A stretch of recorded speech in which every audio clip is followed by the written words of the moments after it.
That was like 500 for a few laps there, 4 something. So we're at the Milton Velodrome, and today we're gonna be testing a few different positions, a couple little pieces of equipment changes to see what kind of aerodynamic benefit we can get from that. And we're gonna be doing probably between 2.5K and 5K per trial, and just seeing what we get for times and using that to calculate our aerodynamic advantage. So best case scenario today is we are able to find some slight tweaks that make a big difference in my aerodynamics, and I'm able to implement that pretty quickly into my position for racing, and I could even put it into my next race in Chattanooga. First trial, we did just my baseline position. What are you riding today, Jack? Like, what are you riding on this? So I'm gonna be riding straight up this hill on the Rolf Aries 6 wheel set. So the Aries 6 front and the Aries 6 disc rear. And I know they're Aero. I wore the Jack Crew sleeved race kit, which is called the Sonic.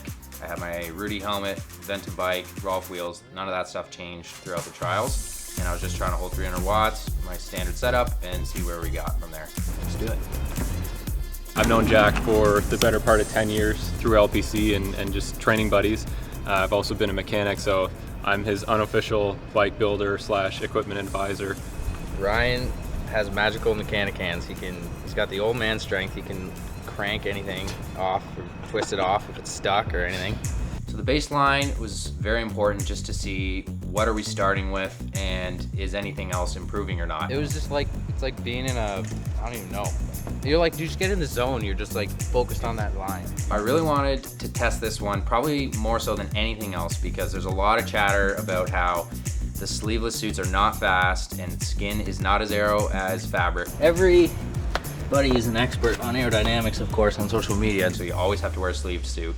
And I just had this feeling that that's not true. I've never worn a sleeve suit and kind of felt more speed. Slippery arms, really well shaved arms. This was a great chance for me to kind of check that out. People weren't being rude or anything, but I saw probably 4 or 5 people saying like, why would you ever wear a sleeveless race kit? Like, so much less aerodynamic, it's costing you so much time. Look at the wind tunnel data, blah, blah, blah. And the most significant call out on that was Brad Culp. He wrote an article. It was a great article, and he said that I would have saved a minute if I had worn a sleeve suit. A minute in 90K. So we're gonna see if it's a minute in 90K. My guess is it's gonna be 30 seconds for 90K. Maybe it's 2 minutes. If it's 2 minutes, then I'm never wearing it again. Okay, good.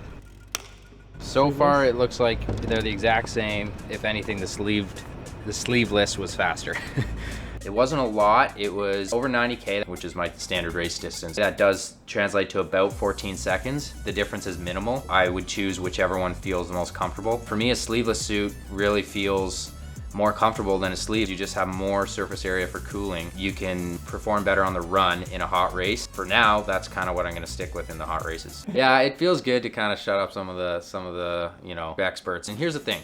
A sleeved cycling kit is really fast because it morphs to that position of being aerodynamic, and it's designed for that. But almost all the triathlon suits, there's this struggle where it's hard to get that position being really, really aero, because your sleeves can't be rolled forward, otherwise it's not comfortable to run or to swim.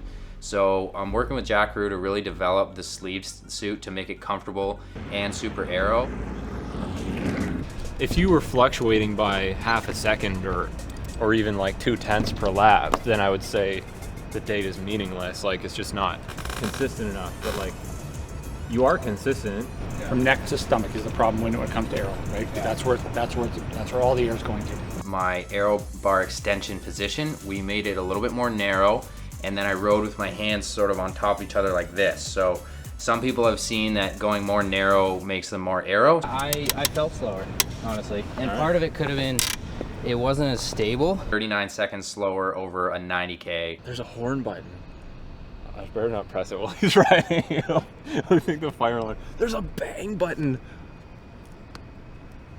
Should we try it? If we just do a strip across the top and the bottom. Now this is full age grouper stuff. Done before. And you know what? It's probably pretty aero. We're testing these new extensions. That's good. Ready, Freddie? Yep.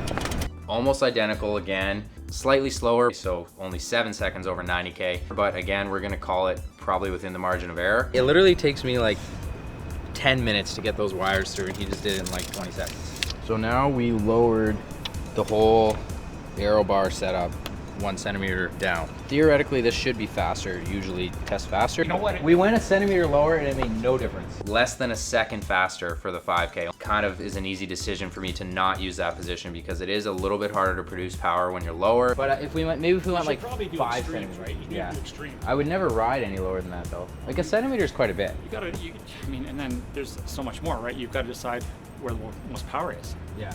Like I would never go more than a centimeter lower than I had it. So even if it tests more aero, I don't care because I can't hold it. Right. Aero's not everything. Yeah. Aero's everything if you can hold it. If you can hold it, exactly. They let us stay an extra half hour, which was awesome. Up, up, up, up. Fast lap coming up, okay? Fast lap coming up. Bike felt awesome. I mean, I've been on this bike forever. It's the Ventum 1 disc. He's loving it. It's like a little kid, right? Yeah. After all this testing, I've basically resulted in not changing anything, which is good because it means my original position with the other extensions was pretty darn good. It's comfortable, I can sustain good power, and it's fast. As far as aero testing goes, I don't think most people need to do aero testing. Like we saw with me, I was able to save like a couple seconds over 90K and I didn't even end up deciding to make those changes. Like, I'm not surprised that your baseline is fast. You've got so much experience with it. You just know intuitively what feels good and what's fast. There are other ways to do it that are a little easier. There's this virtual wind tunnel. There's some of these devices that measure your CDA kind of as you're riding. For next time I go to the Velodrome, I'd like to make some more extreme changes just to see if they do make a difference. Another thing I'd love to test, I'd like to do some trials where I hold my head up more because sometimes in a race, I need to put my head up to see what's going on. And it would be good to know how much of a difference does that make. I'm gonna be taking suggestions, so if you have any ideas, let me know. Thanks so much to everyone who helped make this happen. Velofix, you know, Sean, you put this all together, which was awesome. And you know, a bunch of my other sponsors contributed, which was great. Thanks so much for watching. What do they say? Like and subscribe. Subscribe button, where is it? This way? This way? This way. Yeah.